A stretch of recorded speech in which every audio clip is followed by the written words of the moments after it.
The WNBA just launched an entire investigation because Angel Reese claims fans verbally attacked her with untoward remarks after her humiliating defeat against the Indiana Fever. But here's what's weird. Not a single video or audio recording exists of these alleged comments. The following is a statement from the WNBA regarding yesterday's game in Indianapolis. The WNBA strongly condemns racism, hate, and discrimination in all forms. They have no place in our league or in society.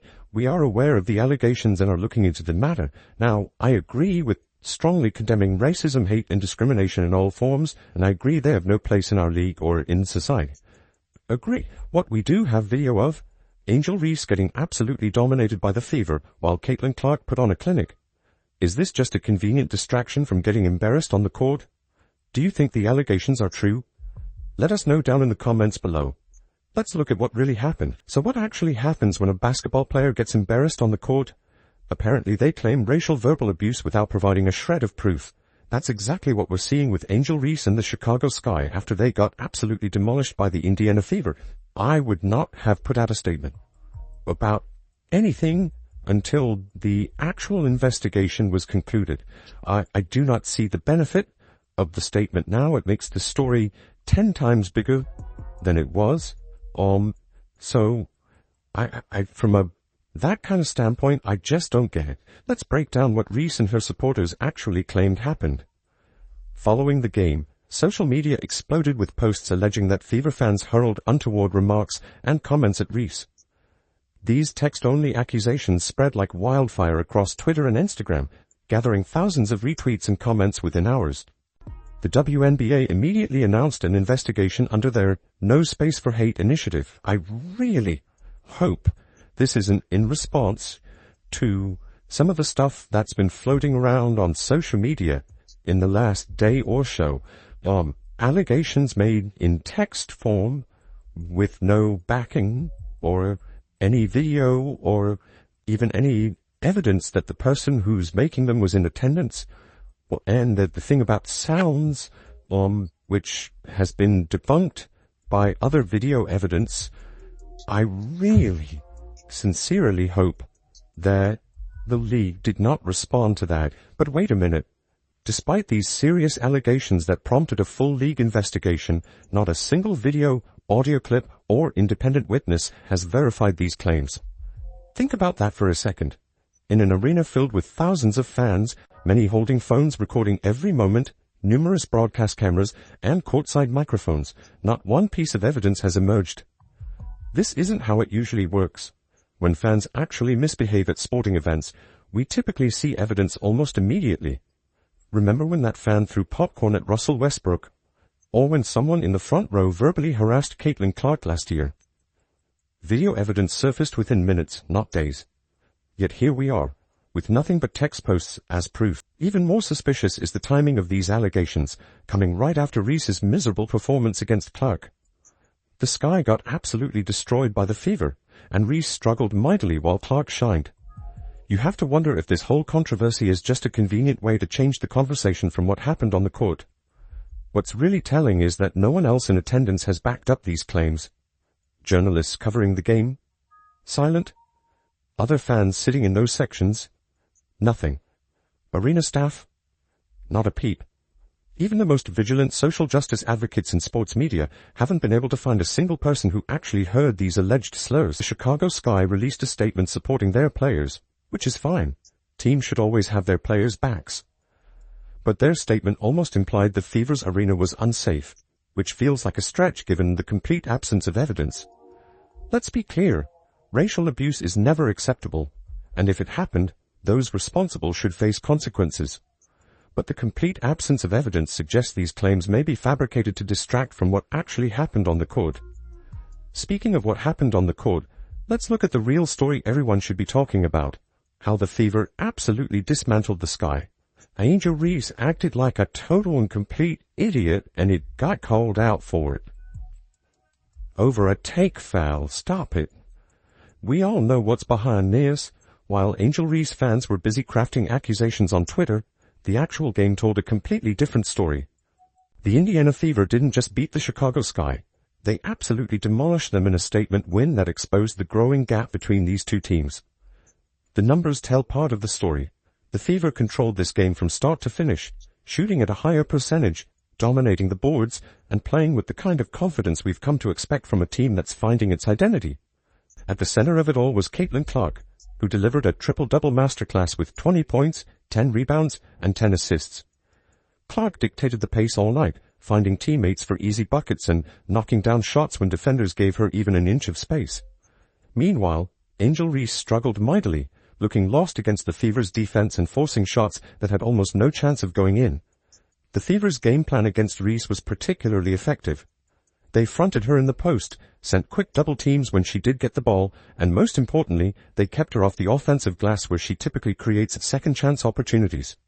Every time Reese thought she had position, there was another Fever defender sliding over to contest. And of course there was the heated moment with Clark and Reese was booed and all that stuff.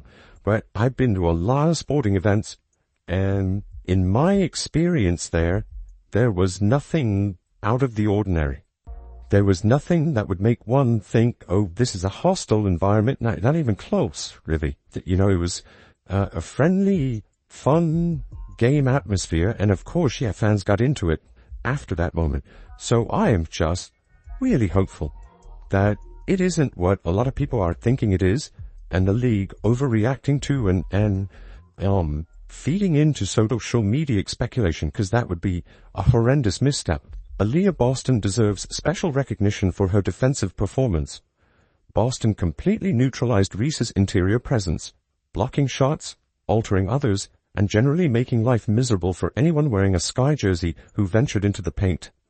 Her ability to defend without fouling kept her on the floor where she could continually frustrate Reese's attempts to establish any kind of rhythm. Kelsey Mitchell and Lexi Hull proved why the Fever are far more than just the Caitlin Clark team. Mitchell's shooting opened up driving lanes while Hull's hustle plays seemed to break the Sky spirit on multiple occasions. Every time Chicago attempted to make a run, one of these two would make a momentum-stopping play. You could see Reese's frustration building throughout the game. Later, when Clark threaded a perfect bounce pass through traffic for an assist, cameras caught Reese rolling her eyes on the bench. The Fever coaching staff deserves credit too. They identified the Sky's defensive weaknesses and exploited them mercilessly, running actions that consistently generated open looks against Chicago's confused rotations. Dave Portnoy summed it up perfectly. Caitlin Clark looks like she's going to be the MVP of the league, while noting that Angel Reese made a fool out of herself. That assessment might sound harsh, but it accurately captures what everyone witnessed. The Fever didn't just win. They exposed fundamental weaknesses in Reese's game that she'd rather not have people talking about. But when you're getting outplayed this badly, sometimes you look for other ways to control the narrative. You've probably seen the clips of Angel Reese trying to intimidate Caitlin Clark, but did you catch what happened right before and after this heated moment? The confrontation, which happened with just under 5 minutes left in the third quarter, tells us everything we need to know about the real dynamic between these two players. Let's break down exactly what went down. Clark attempted what appeared to be a take foul on Reese, slapping Reese's arms and wrists, who then fell to the ground. Was it a hard foul? Sure. Was it worthy of the reaction that followed? Absolutely not. As soon as Reese hit the floor, she immediately jumped up and charged at Clark with an intensity that went way beyond a normal response to a basketball foul. The refs reviewed the play and upgraded Clark's foul to a flagrant one. Let's be clear. If this is called a flagrant one, then how about those fouls Clark suffered last year that were never even called? But what's telling is what happened next. Aaliyah Boston stepped in to protect her teammate from Reese's aggressive approach, and for her efforts to keep the peace, Boston received a technical foul. Throughout all this, did you notice Clark's reaction? Total composure. She simply walked away while Reese continued with her theatrical performance for the crowd and cameras. This difference in temperament speaks volumes about both players. Former NFL player Robert Griffin pointed out something that many of us were thinking. He said there's no way Angel Reese can continue the lie that she doesn't dislike Caitlin Clark, and that Angel Reese hates Caitlin Clark. Griffin noted that Reese's reaction was different specifically because of who committed the foul. This wasn't about basketball, this was personal. This behavior isn't new for Reese. Last year she actually celebrated a flagrant foul against Clark when Chennedy Carter hip-checked Caitlin in a clear non-basketball play. Think about that, celebrating when another player gets hit with a hard foul. The pattern is crystal clear. When you watch the video evidence in full context, it's obvious who was trying to provoke whom. Reese's supporters tried to spin a narrative that Clark was the instigator, but the footage doesn't lie. This wasn't about a basketball play. This was Reese trying to intimidate Clark because she was frustrated with how badly she and her team were getting outplayed. So why do I think Angel Reese hates Caitlin Clark? It could be the fact that Aaliyah Boston had to save Angel Reese from ending her career.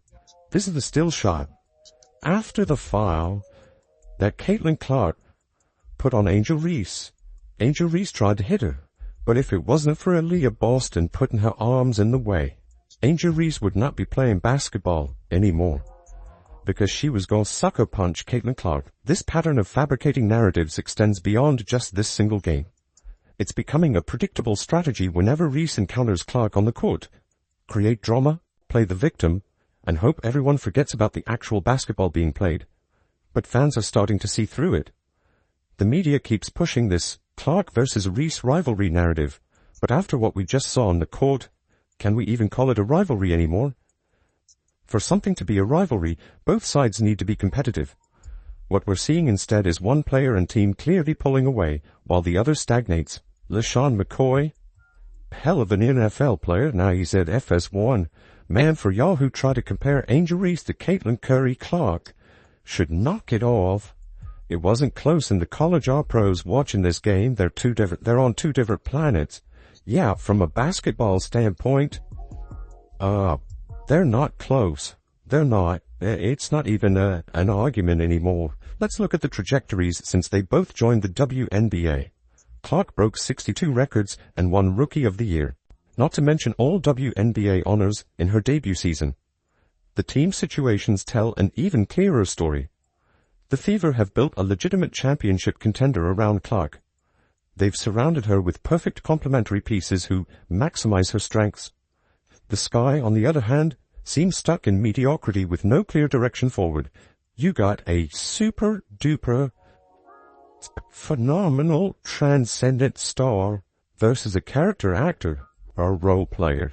What makes the Fever so exciting is their supporting cast. Aaliyah Boston is developing into one of the WNBA's premier defensive anchors.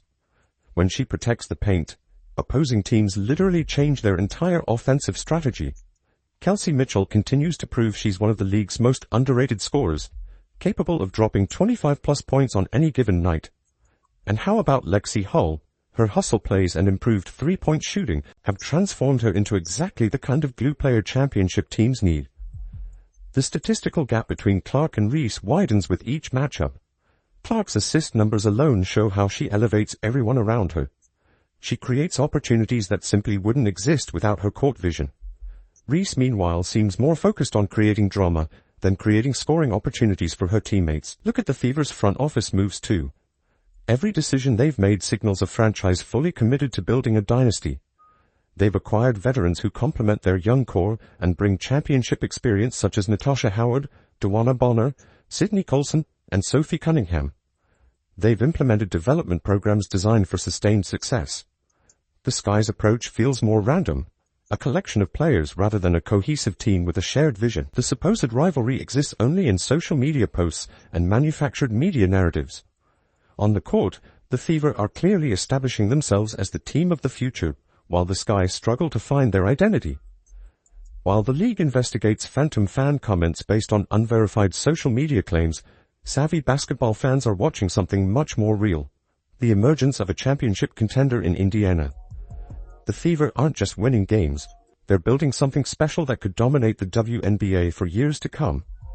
That's the real story worth following, not some fabricated rivalry between two players who aren't even performing at the same level anymore. The Indiana Fever didn't just beat the Chicago Sky on the scoreboard. They exposed the uncomfortable truth that some players would rather create off-court drama than address their on-court shortcomings. When you get blown out that badly, I guess manufacturing controversy is easier than improving your game. As fans, we should demand that the WNBA focus on the incredible basketball being played by stars like Caitlin Clark, Aaliyah Boston, Lexi Hull, and Kelsey Mitchell, instead of chasing social media ghosts with zero evidence. With the way the Fever are coming together as a team, 2025 is looking like the year they become a true championship contender. And that's the story everyone should be talking about. Do you think the allegations are true?